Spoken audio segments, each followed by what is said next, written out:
I've avoided talking about this for so long because it basically leaving LA felt like I failed. Okay, testing, testing, testing. Is this thing on? Oh my God. Y'all, I have been away from YouTube for so freaking long. Literally, I feel like a different person. Like, I am not the same Neoma that you guys were. Okay, that's a lie. I am still kind of the same. But there's been so much about me that has changed and so much about my life that has changed. And I want to just talk about it. I got my notes here because quite a few things that needs to be addressed. Yeah.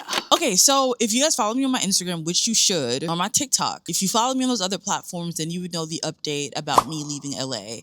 Now, I've avoided talking about this for so long because it was more than just leaving a city. I think there was like so many things emotionally, and spiritually and transformatively that was happening that like I honestly did avoid talking about it. So, okay, let me take you guys back into just also like moving to LA, right? So, right before I moved to LA, I was going through another transformative period. Listen, your girl had her first spiritual awakening in 2022. That is also the same year where I felt the Holy Spirit for the first time. So, look, a lot of times people know with your spiritual awakening, it will be a period of enlightenment, but it also will be a period of like transformation in the sense where it could feel heavy, it can feel uncomfortable, it could feel weird, it can feel isolating. Like it was just, yeah. Like I look, I could write a book, honestly.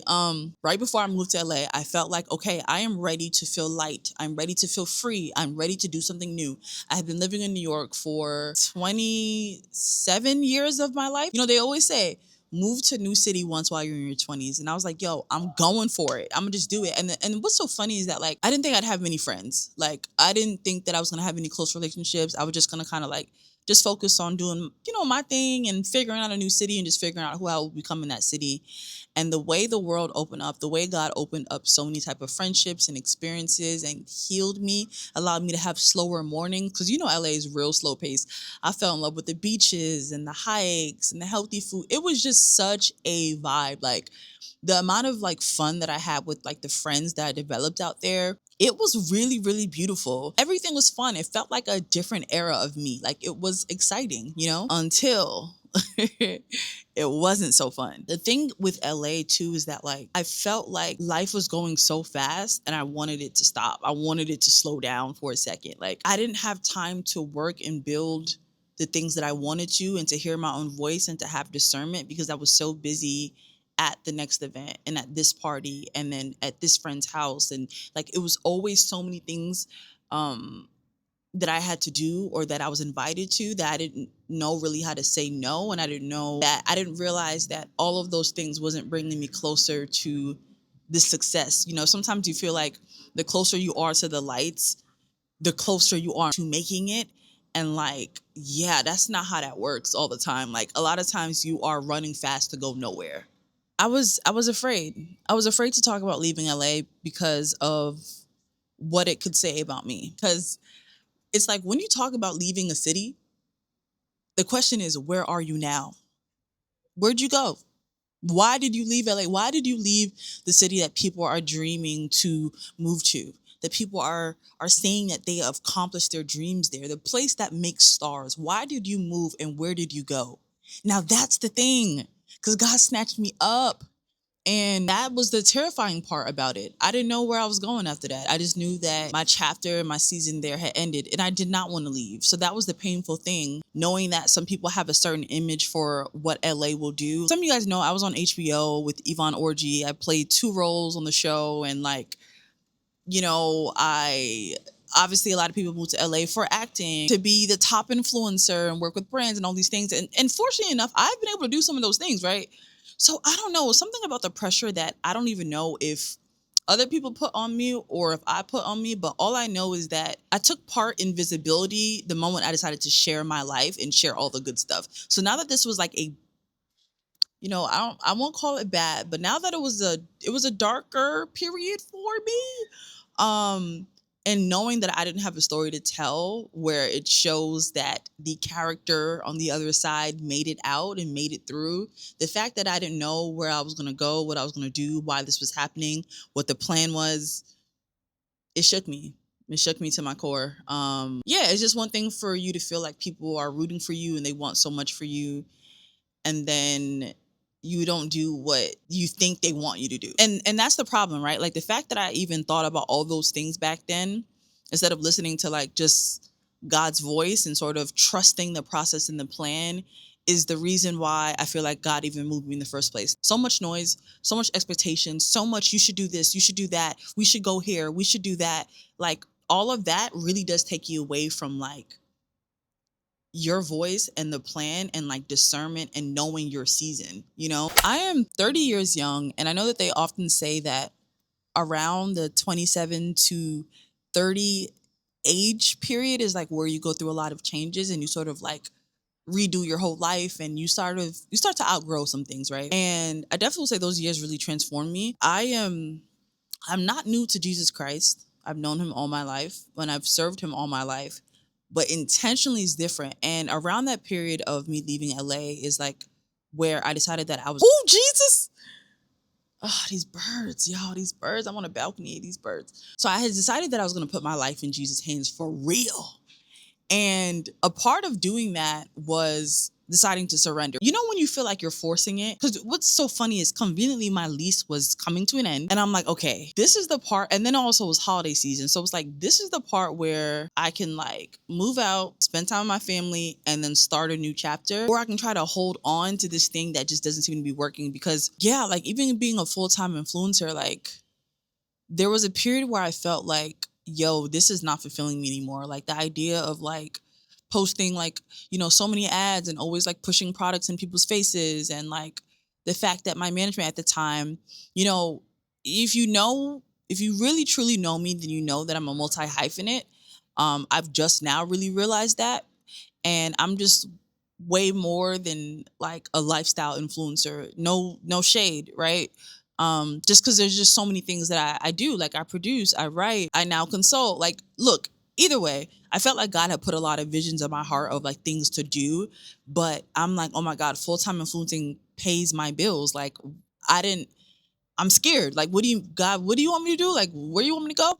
And then at the time I was having tension with my management because like when I first signed to them, I feel like they sold me on a dream of what I told them that I wanted, and they just never fulfilled that. And now I'm having conversations with them where they're like, hey, like they were like, hey, we want you to make, you know, more money, and we need you to make this type of content. And it was very cookie cutter content. It was very cookie cutter influencer. It was very much, hey, look at my beauty routine, buy this product because I love it, Amazon storefront. Like it was very much that, and it felt like it was not aligned with where I was truly trying to go. Now in this season, I'm outgrowing parts of me, and I'm outgrowing things that like aren't as fulfilling. And I'm also getting to a point where like I didn't want to just be self-serving. So around that time is also when like I started like coaching, consulting, and I had like launched my business, Brain Air Revelation. And basically, long story short, I reached this crossroads again. And mind you, this is again towards the end of my time in LA, where my management was like, hey, we need you to sign this contract with us. Like, let's just call it renewing. And then the lease was coming to an end. I felt this confusion of like between like my old life of like the things that really made me happy, versus like the things that were really going to fulfill me. And I just was at the crossroads of this transformation. And I also felt like I was trying to do things my way, you know, people pleasing, trying to prove myself, trying to be seen, trying to be heard, you know, just all this proving, which is like low key the survival mindset, right? It's towards the end of like that time in LA where I was like, yo, God, I don't like the way it's been going for me. I don't think it's working well for me. What you got? What you got from me? Like I am planning to surrender all. Like I am planning to surrender all. That's kind of the beginning of like life after LA. I felt like I was outgrowing an identity that once belonged to me. It's like all of a sudden like life also got like deep, you know, and like I just felt like this other level of consciousness, cared more about what truly mattered, and I became more in touch with my emotions. And like, you know, I realized that I was like empathetic and I could speak a lot to people's stories from like talking about my own story. And I'm also really good at brand strategy and cultural analysis and storytelling.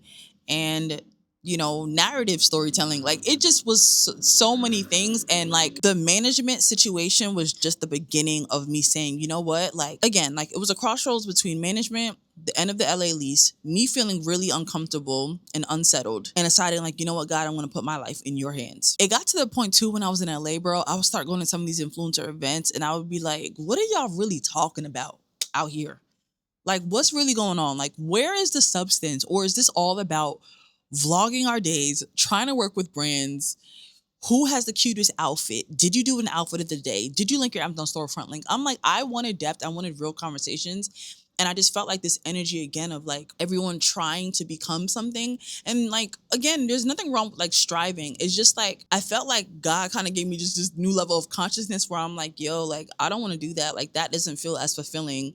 um a lot of this is selfish and a lot of this is vanity. If we're being honest, a lot of it's vanity. And I just remember being at one event and going to the bathroom and just sitting on the toilet like, yo, I don't want to be here. And mind you, this is an event that like a lot of like influencers like love to go to and post about, and I just didn't want to do any of that. And I just had a lot of like imposter syndrome towards like around that time. Like I felt anxious a lot, and I also felt like nervous about like stepping into like being myself and just being outside. Like I just wasn't sure of myself, like to be seen. Like there was so many things, bro, that like I knew, like looking back now, I'm like, oh, I know that God really had to remove me from LA because I didn't get a chance to know who I truly was and truly am, and whose I really am, and what really matters. Because imagine creating content online for like, again, like 15 to 17 years, and all you know is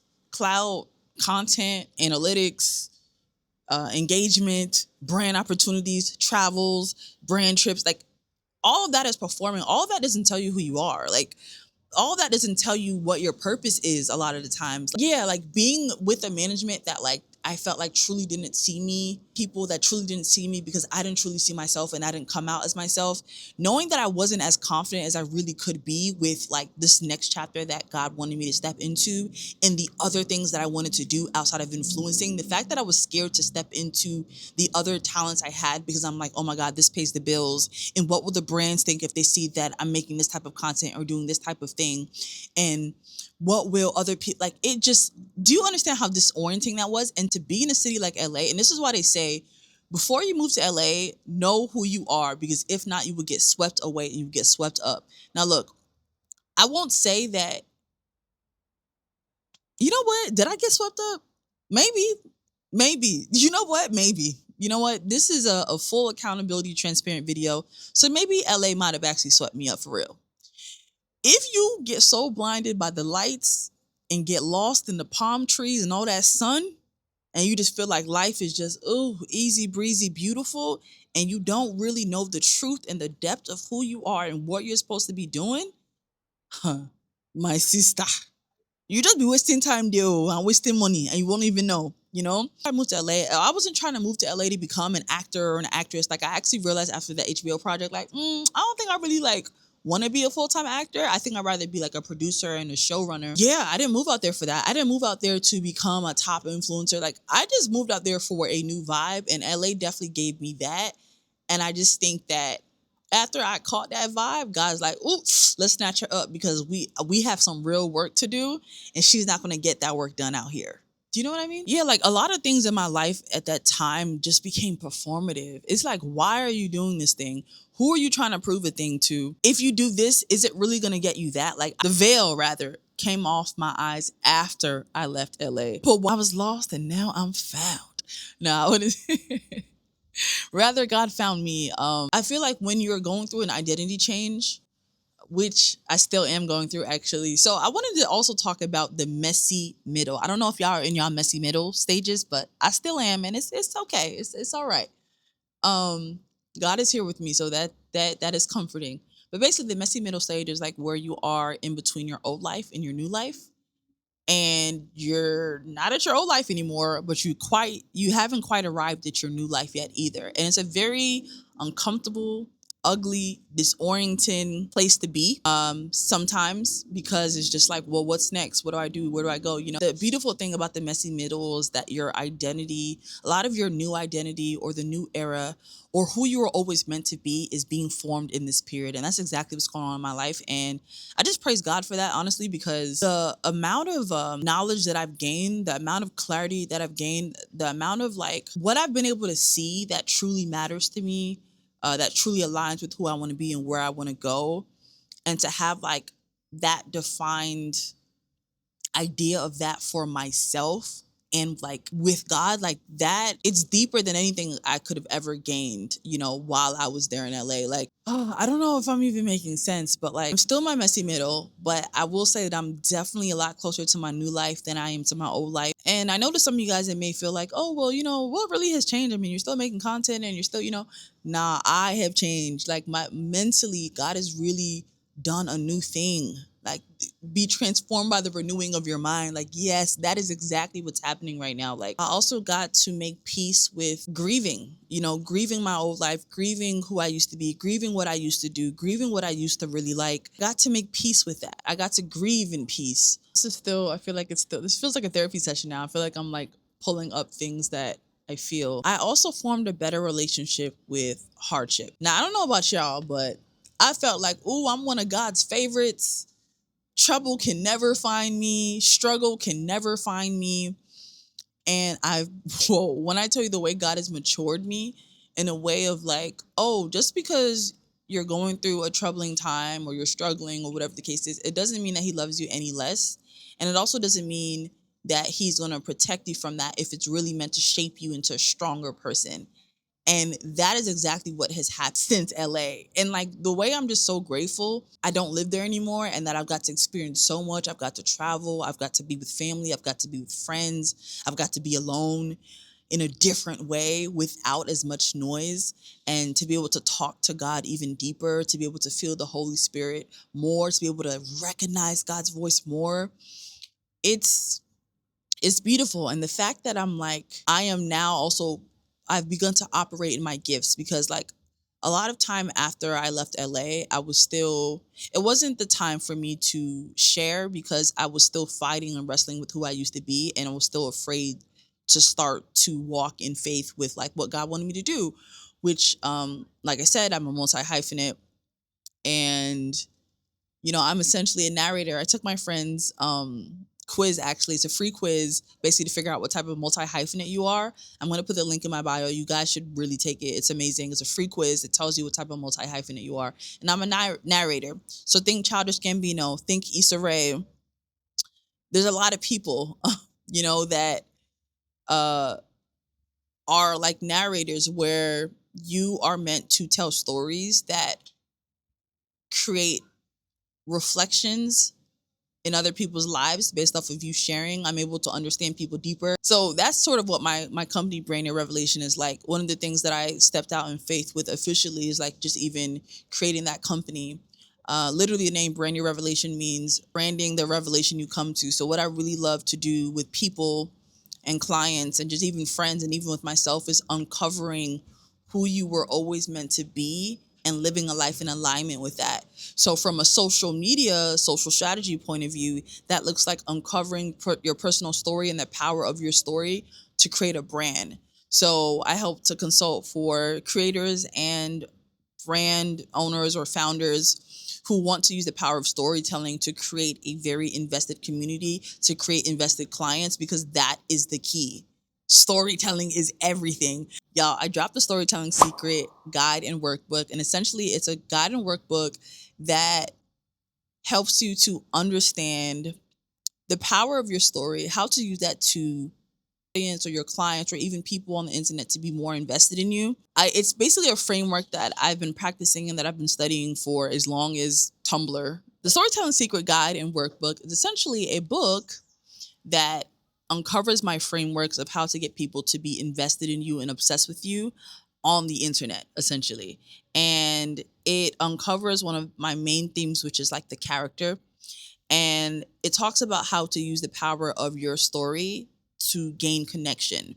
Because it's one thing to be like go viral on the internet and like to be recognized, but it's another thing to actually have connection. And I think that's where people are going now, where it's like, I believe the power of your story can create a memorable brand. Storytelling is everything. And once you understand how to use the power of your story, it will actually create the brand that you want, that people will be invested in and connected to, and that. So I essentially created a very short but very, very useful and valuable ebook based on this very teaching that I really believe will transform so many lives, because it's transformed my life. I've been able to see it done in my own work, and I've also been able to study other brands who have been able to do this successfully. So anyway, the book is out now. Go get it.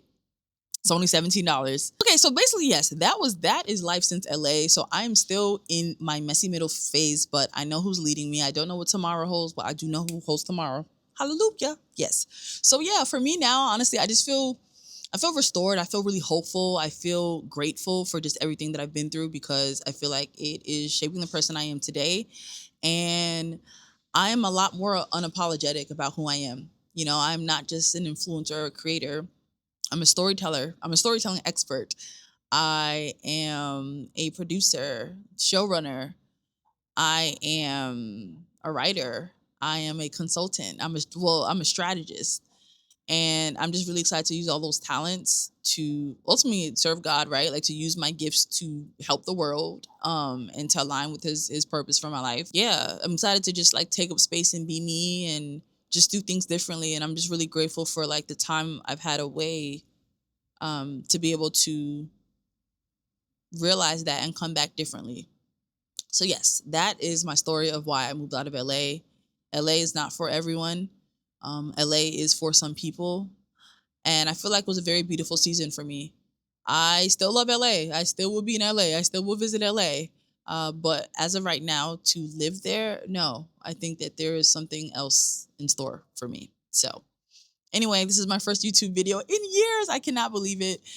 Look, if you're new to this channel, I do want you to subscribe, because I plan on being on here a lot more. I plan on telling more of my stories and sharing more. Ooh, I just got big. Oh, it stung. Ooh, it's really time to end this video. What the hell? What the hell was that? I'm at a point now in life where I'm not only going to be sharing my life, but I'm going to be sharing my thoughts on things in culture and things in brands, in ways that you can create a better brand with the power of your personal story. And yeah, honestly, I'm just excited. I'm excited to just share more, do more, be more. So if you're not subscribed, subscribe right now. Also, follow my other social media platforms, because I make different types of content on there. And I'm really just excited. I'm excited for just what is in store, now that I'm just being more of me and allowing God to lead me. So yeah, I'll see you guys in the next video. Bye.